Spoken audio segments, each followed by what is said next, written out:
حضرت فضیل بن عیاض رحمۃ اللہ علیہ ڈاکو تھے، اور نرے ڈاکو نہیں تھے، ڈاکوؤں کے سردار تھے۔ تو ارشاد فرماتے ہیں کہ میرا طریقہ یہ تھا کہ میں ایک پورے قافلے کی صورت میں حملہ کرتا تھا تو لوگ ڈرا کرتے تھے اگر کہ فضیل بن عیاض کے ڈاکوؤں نے حملہ کیا تو پھر نہیں بچتے۔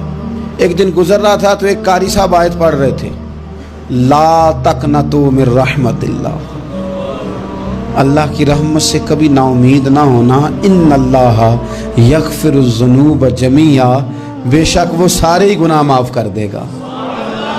آپ فرماتے ہیں میرے دل میں بات اثر کر گئی، ماننا ہے نا۔ اس نے نہیں ماننا، اس نے 6666 آیتوں کا ترجمہ پڑھ کے بھی توجہ نہیں کرنی۔ آپ ارادہ کریں نا، آپ اپنی دل کی زمین کو زرخیز بنائیں۔ فرماتے ہیں میں فوراً وہ آیت سنی تو میں رویا، اور میں وہ حافظ صاحب کے پاس چلا گیا، ان سے اجازت لی، ان کے کمرے میں داخل ہوا۔ میں نے کہا آپ نے ابھی آیت پڑھی ہے کہ اللہ سارے گناہ معاف کر دے گا؟ تو جس بندے نے کئی سال ڈاکے ڈالے ہوں، بیٹیاں روتی رہتی ہوں پر وہ مال لے کے آ گیا ہو، مائیں واسطے دیتی رہتی ہوں پر وہ لوٹ کے نکل آیا ہو، اب جی اگر وہ بندہ بھی سچے دل سے توبہ کرے تو اللہ معاف کر دیتا ہے۔ تو آفو جی کہنے لگے میں کون ہوتا ہوں تمہیں کوئی تفسیر بتانے والا، میں نے تو قرآن کی آیت پڑھی ہے، میرا رب کہتا ہے لا تقنطوا من رحمت اللہ، تم نے مایوس نہیں ہونا، تم آ جانا، معافی مانگ لینا، ان اللہ یغفر الذنوب جمیعا، اللہ سارے ہی گناہ معاف فرما دے گا، اللہ سارے گناہ۔ تو یہ تو اللہ فرما رہا ہے۔ فضیل بن عیاض کہتے ہیں میں نے کہا ختم ہو گئی بات، توبہ بھائی۔ واپس آیا تو وہ میرے ساتھ جو تھے نا ان سے میں نے کہا سردار نیا تلاش کر لو بھائی۔ اب ارادے بدل گئے، پروگرام کچھ اور ہو گیا۔ اب تو لوگ ہمیں تانے دیں گے، اب تو لوگ باتیں کریں گے کہ اوتھے کی لین جانا ہے۔ فضیل بن عیاض کہنے لگے بس بھائی توبہ کرنی، اب تم کوئی اور سردار تلاش کر لو۔ اور اوپر سے نہیں کہا، توبہ کی تقریریں نہیں کی، دوسروں کو میسج نہیں بھیجے، اور لیکچر نہیں جھاڑے، رو کے کہا، درد سے کہا، دل سے کہا۔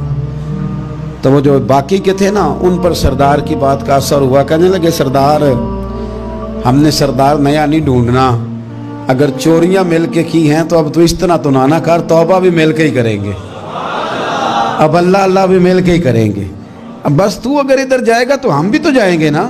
اللہ اکبر۔ فضیل بن عیاض کہتے ہیں ظاہر ہے مال لوٹا کرتے تھے، میں نے مسئلہ پوچھا علماء سے تو انہوں نے بتایا کہ یہ تو حقوق العباد کا مسئلہ ہے، جو لوٹا ہے وہ تو واپس کرنا ہی پڑے گا۔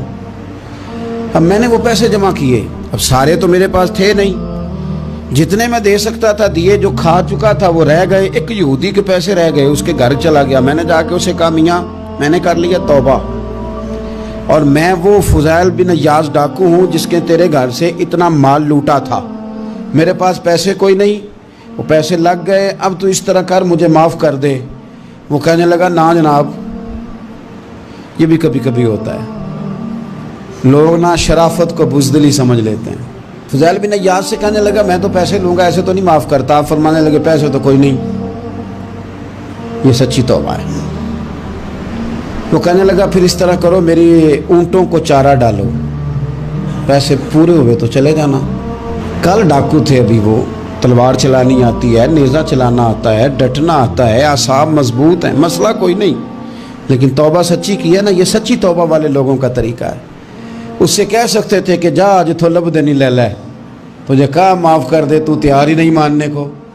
حضرت فضیل بن عیاض کہنے لگے اگر اونٹوں کو چارہ ڈالنے سے تو معافی دیتا ہے نا تو میں تیرے اونٹوں کو چارہ ڈالنے کو بھی تیار ہوں۔ کیوں کہ راضی اللہ کو کرنا ہے، اپنے ضمیر سے بوجھ اتارنا ہے، بندوں کے سامنے سرخرو نہیں ہونا، اللہ کے حضور ہونا ہے۔ توبہ کا مطلب ہے رب کوئی بارگاہ میں سرخرو ہونا، بندوں کے سامنے نہیں۔ حضرت فضیل بن عیاض سے کہنے لگے ڈالیں گے تیرے اونٹوں کو چارہ، کیوں نہیں ڈالنا۔ 2-4 دن چارہ ڈالا تو وہ یہودی ایک دن کہنے لگا کہ یہ نا ٹھیکریوں سے بڑی ہوئی تھیلی ہے، یہ تو ذرا اٹھا کے لا۔ حضرت فضیل بن عیاض نے اٹھا کے اسے دی، جب اس نے کھولی تو اشرفیوں کی بھری ہوئی تھی۔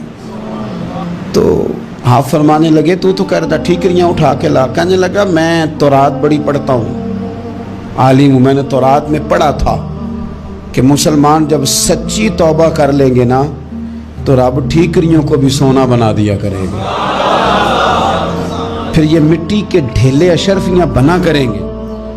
تو میں نا تیری توبہ چیک کر رہا تھا, یہ اس میں میں نے روڑے بڑے ہوئے تھے, لیکن تو اٹھا کے لایا, تو تیری توبہ بھی سچی ہے اور تمہارا دین بھی سچا ہے.